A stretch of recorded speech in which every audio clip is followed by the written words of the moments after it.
Kaya walang mangyayari sa bayan natin. Ang tanong, ako ba ay naniniwala na garapal ang katiwalian sa pamahalaan sa ilalim ng kasalukuyang administrasyon? I-quote niyo po ako dito. Ako ay naniniwala na garapal ang katiwalian sa pamahalaan sa ilalim ni Pangulong Bongbong Marcos ngayon. Sasabihin ko po sa inyo yan.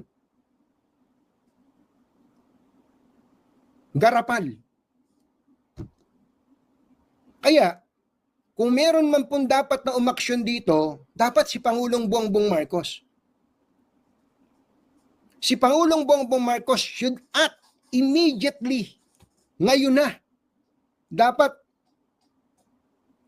magsalita si Pangulong Bongbong Marcos tungkol sa mga porsyento ng mga congressman pati ng mga senador sa mga government projects. Pagka hindi